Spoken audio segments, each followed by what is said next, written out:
Chapter 23. Influencing by Argument.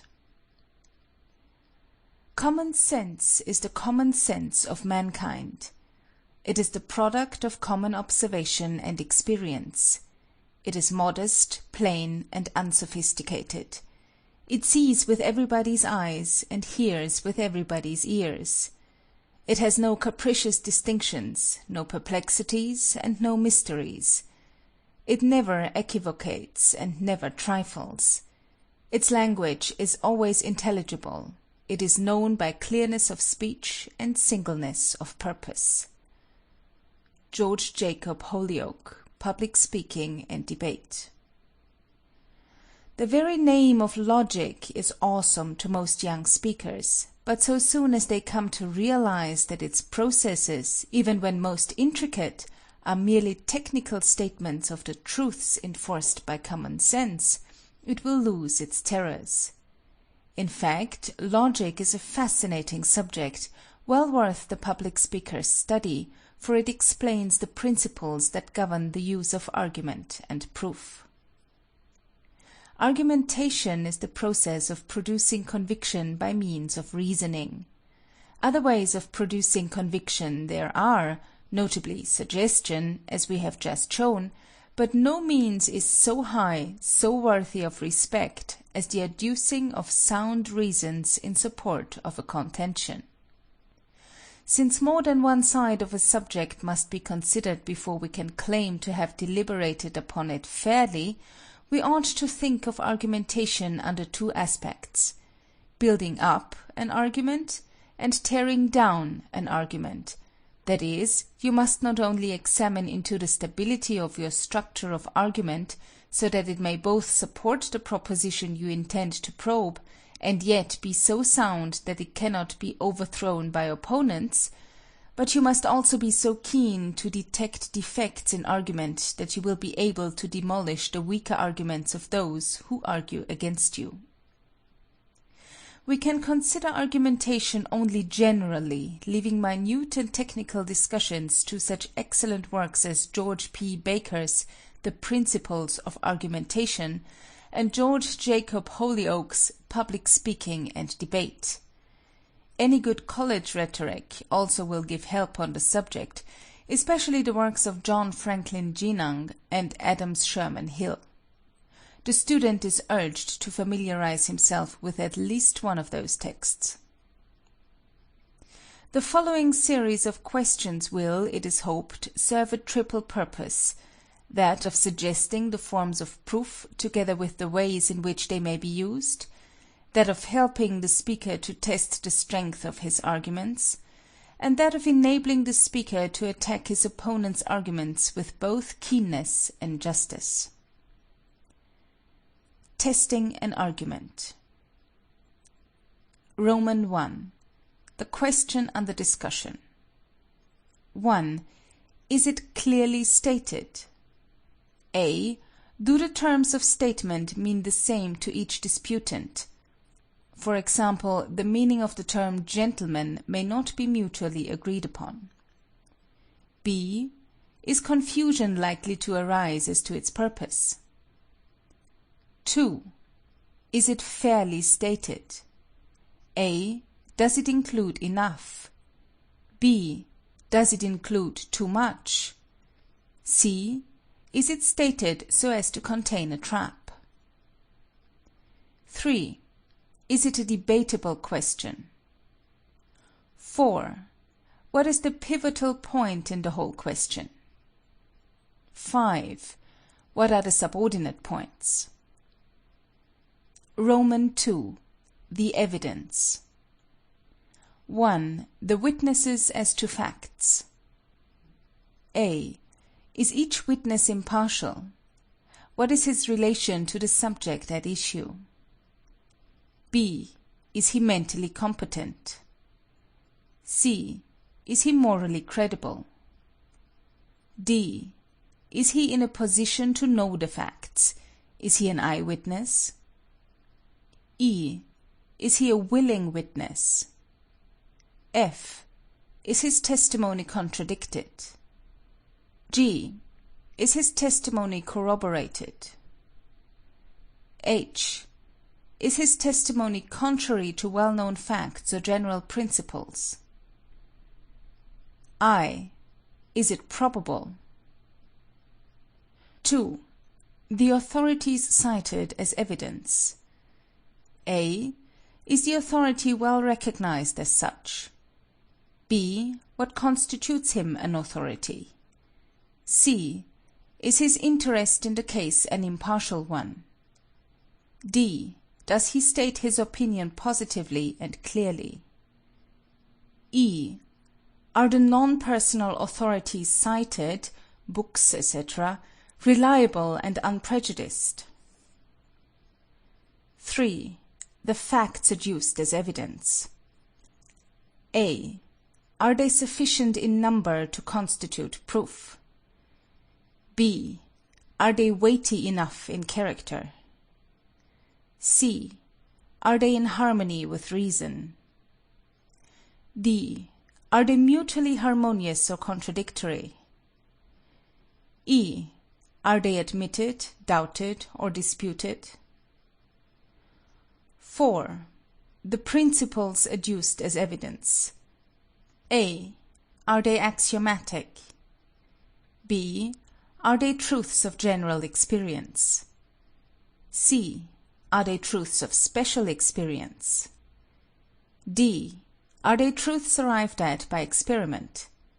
Were such experiments special or general? Were the experiments authoritative and conclusive? Roman 3. The reasoning. 1. Inductions. A. Are the facts numerous enough to warrant accepting the generalization as being conclusive? B. Do the facts agree only when considered in the light of this explanation as a conclusion? C. Have you overlooked any contradictory facts? D. Are the contradictory facts sufficiently explained when this inference is accepted as true? E. Are all contradictory positions shown to be relatively untenable? F. Have you accepted mere opinions as facts? 2. Deductions. A. Is the law or general principle a well-established one? B. Does the law or principle clearly include the fact you wish to deduce from it, or have you strained the inference? C. Does the importance of the law or principle warrant so important an inference?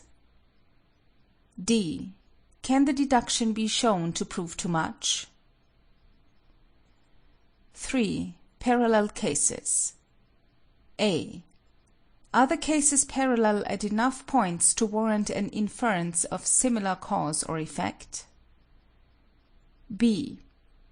Are the cases parallel at the vital point at issue? C. Has the parallelism been strained? D. Are there no other parallels that would point to a stronger contrary conclusion? 4. Inferences. A.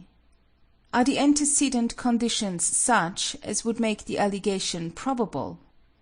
Character and opportunities of the accused, for example. 4. Are the signs that point to the inference either clear or numerous enough to warrant its acceptance as fact? C. Are the signs cumulative and agreeable one with the other? D. Could the signs be made to point to a contrary conclusion? 5. Syllogisms. A. Have any steps been omitted in the syllogisms, such as in a syllogism in enthymeme? If so, test any such by filling out the syllogisms. B. Have you been guilty of stating a conclusion that really does not follow, a non sequitur? C. Can your syllogism be reduced to an absurdity, reductio ad absurdum? Questions and exercises. 1. Show why an unsupported assertion is not an argument. 2. Illustrate how an irrelevant fact may be made to seem to support an argument. 3. What inferences may justly be made from the following? During the Boer War, it was found that the average Englishman did not measure up to the standards of recruiting, and the average soldier in the field manifested a low plane of vitality and endurance. Parliament, alarmed by the disastrous consequences, instituted an investigation. The commission appointed brought in a finding that alcoholic poisoning was the great cause of the national degeneracy. The investigations of the commission have been supplemented by investigations of scientific bodies and individual scientists, all arriving at the same conclusion. As a consequence, the British government has placarded the streets of 100 cities with billboards setting forth the destructive and degenerating nature of alcohol, and appealing to the people in the name of the nation to desist from drinking alcoholic beverages. Under efforts directed by the government, the British Army is fast becoming an army of total abstainers. The governments of continental Europe followed the lead of the British government. The French government has placarded France with appeals to the people, attributing the decline of the birth rate and increase in the death rate to the widespread use of alcoholic beverages. The experience of the German government has been the same. The German Emperor has clearly stated that leadership in war and in peace will be held by the nation that roots out alcohol. He has undertaken to eliminate even the drinking of beer, so far as possible, from the German Army and Navy. Richmond Pearson Hobson, before the U.S. Congress. 4. Since the burden of proof lies on him who attacks a position or argues for a change in affairs, how would his opponent be likely to conduct his own part of a debate? 5. Define A. Syllogism, B. Rebuttal, C. Begging the question, D. Premise, E. Rejoinder, F. Surrejoinder, G. Dilemma, H. Induction, I. Deduction, F. A priori, K. A posteriori, L. Inference. 6. Criticize this reasoning. Man ought not to smoke tobacco, because to do so is contrary to best medical opinion. My physician has expressly condemned the practice, and is a medical authority in this country. 7. Criticize this reasoning. Man ought not to swear profanely, because it is wrong.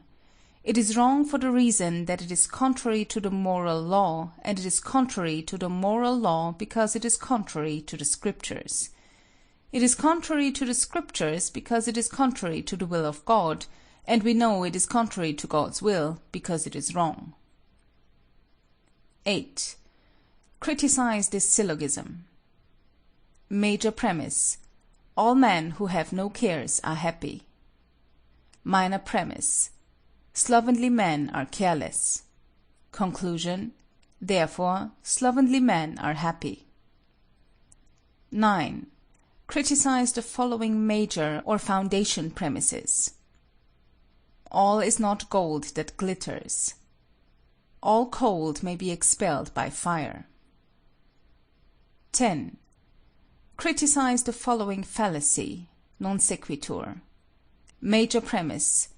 All strong men admire strength. Minor premise. This man is not strong. Conclusion. Therefore this man does not admire strength. 11. Criticize these statements. Sleep is beneficial on account of its soporific qualities. Fiske's histories are authentic because they contain accurate accounts of American history, and we know that they are true accounts, for otherwise they would not be contained in these authentic works. 12. What do you understand from the terms reasoning from effect to cause and from cause to effect? Give examples. 13. What principle did Richmond Pearson Hobson employ in the following? What is the police power of the states? The police power of the federal government or the state, any sovereign state, has been defined. Take the definition given by Blackstone, which is the true regulation and domestic order of the kingdom, whereby the inhabitants of a state, like members of a well-governed family, are bound to conform their general behavior to the rules of propriety, of neighborhood, and good manners, and to be decent, industrious, and inoffensive in their respective stations. Would this amendment interfere with any state carrying on the promotion of its domestic order? Or you can take the definition in another form, in which it is given by Mr. Tiedemann, when he says, "The object of government is to impose that degree of restraint upon human actions which is necessary to a uniform, reasonable enjoyment of private rights. The power of the government to impose this restraint is called the police power." Judge Cooley says on the liquor traffic, "The business of manufacturing and selling liquor is one that affects the public interests in many ways, and leads to many disorders. It has a tendency to increase pauperism and crime. It renders a large force of peace officers essential, and it adds to the expense of the courts and of nearly all branches of civil administration." Justice Bradley of the United States Supreme Court says, "Licenses may be properly required in the pursuit of many professions and avocations, which require peculiar skill and training or supervision for the public welfare. The profession or avocation is open to all alike who will prepare themselves with the requisite qualifications, or give the requisite security for preserving public order. This is in harmony with the general proposition that the ordinary pursuits of life, forming the greater per cent of the industrial pursuits, are, and ought to be, free and open to all, subject only to such general regulations, applying equally to all, as the general good may demand. All such regulations are entirely competent for the legislature to make, and are in no sense an abridgment of the equal rights of citizens. But a license to do that which is odious and against common right is necessarily an outrage upon the equal rights of citizens." 14. What method did Jesus employ in the following? "Ye are the salt of the earth. But if the salt have lost its savour, wherewith shall it be salted? It is thenceforth good for nothing but to be cast out, and to be trodden under foot of men. Behold the fowls of the air, for they sow not, neither do they reap, nor gather into barns, yet your heavenly Father feedeth them. Are ye not much better than they? And why take ye thought for raiment? Consider the lilies of the field, how they grow. They toil not, neither do they spin, and yet I say unto you that even Solomon in all his glory was not arrayed like one of these. Wherefore, if God so clothe the grass of the field, which today is, and tomorrow is cast into the oven, shall he not much more clothe you, O ye of little faith? Or what man is there of you, whom if his son ask bread, will he give him a stone?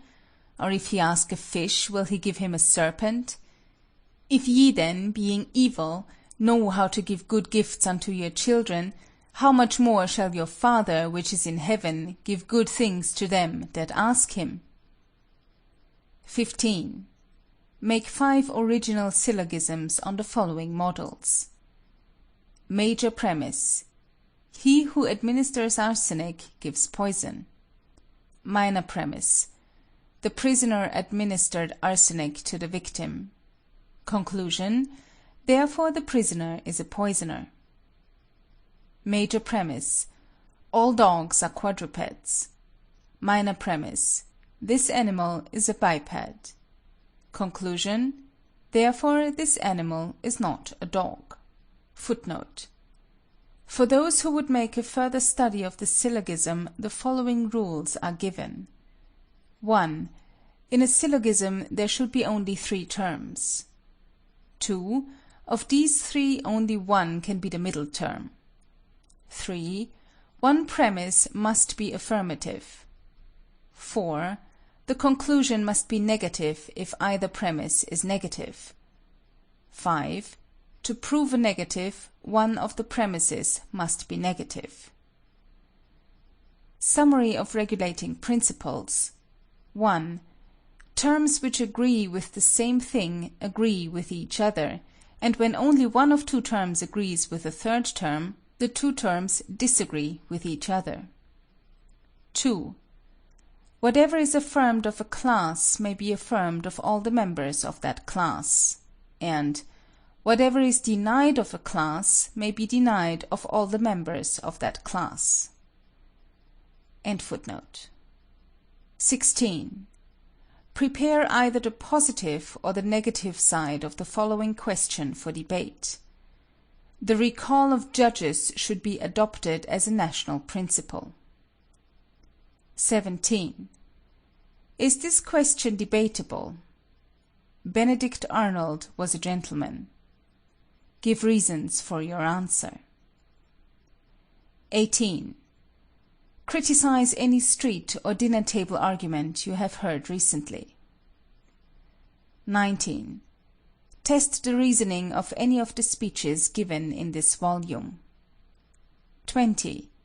Make a short speech arguing in favor of instruction in public speaking in the public evening schools. 21. A. Clip a newspaper editorial in which the reasoning is weak. B. Criticize it. C. Correct it. 22. Make a list of 3 subjects for debate, selected from the monthly magazines. 23. Do the same from the newspapers. 24. Choosing your own question and side, prepare a brief suitable for a 10-minute debating argument. The following models of briefs may help you. Debate. Resolved, that armed intervention is not justifiable on the part of any nation to collect, on behalf of private individuals, financial claims against any American nation. Brief of affirmative argument. First speaker, Xxiii. Armed intervention for collection of private claims from any American nation is not justifiable for 1. It is wrong in principle, because a. It violates the fundamental principles of international law for a very slight cause, b. It is contrary to the proper function of the state, and c. It is contrary to justice, since claims are exaggerated. Second speaker, Hurley. 2. It is disastrous in its results because a. It incurs danger of grave international complications, b. It tends to increase the burden of debt in the South American republics, c. It encourages a waste of the world's capital, and d. It disturbs peace and stability in South America. Third speaker, Bruce. 3. It is unnecessary to collect in this way because a. Peaceful methods have succeeded. b. If these should fail, claims should be settled by the Hague Tribunal. c. The fault has always been with European states when force has been used, and d. In any case, force should not be used, for it counteracts the movement towards peace. Brief of negative argument. First speaker, Branch. Armed intervention for the collection of private financial claims against some American states is justifiable for 1. When other means of collection have failed, armed intervention against any nation is essentially proper because a. Justice should always be secured. b. Non-enforcement of payment puts a premium on dishonesty. c. Intervention for this purpose is sanctioned by the best international authority. D. Danger of undue collection is slight, and can be avoided entirely by submission of claims to the Hague Tribunal before intervening. Second speaker, Stone. 2. Armed intervention is necessary to secure justice in tropical America, for a. The governments of this section constantly repudiate just debts. B. They insist that the final decision about claims shall rest with their own corrupt courts. C. They refuse to arbitrate sometimes. Third speaker, Dennett. 3. Armed intervention is beneficial in its results because a. It inspires responsibility. B. In administering custom houses, it removes temptation to revolutions. C. It gives confidence to desirable capital. Among others, the following books were used in the preparation of the arguments. Negative. The Monroe Doctrine, by T.B. Edgington, chapters 22 to 28. Digest of International Law, by J.B. Moore, Report of Penfield of Proceedings before Hague Tribunal in 1903. Statesman's Yearbook for Statistics. Affirmative. Minister Drago's Appeal to the United States in Foreign Relations of United States, 1903. President Roosevelt's Message, 1905, pages 33 to 37. And articles in the following magazines, among many others: Journal of Political Economy, December 1906. Atlantic Monthly, October 1906. North American Review, Volume 183, page 602. All of these contain material valuable for both sides, except those marked negative and affirmative, which are useful only for the negative and affirmative respectively. Note: practice in debating is most helpful to the public speaker, but if possible, each debate should be under the supervision of some person whose word will be respected, so that the debaters might show regard for courtesy, accuracy, effective reasoning, and the necessity for careful preparation. The appendix contains a list of questions for debate. 25. Are the following points well considered? The inheritance tax is not a good social reform measure. A. Does not strike at the root of the evil. 1. Fortunes not a menace in themselves. A fortune of $500,000 may be a greater social evil than one of $500 million. 2. Danger of wealth depends on its wrong accumulation and use. 3. Inheritance tax will not prevent rebates, monopoly, discrimination, bribery, etc. 4. Laws aimed at unjust accumulation and use of wealth furnish the true remedy. B. It would be evaded. 1. Low rates are evaded. 2. Rate must be high to result in distribution of great fortunes. 26. Class exercises. Mock trial for A. Some serious political offense. B. A burlesque offense. End of section 23.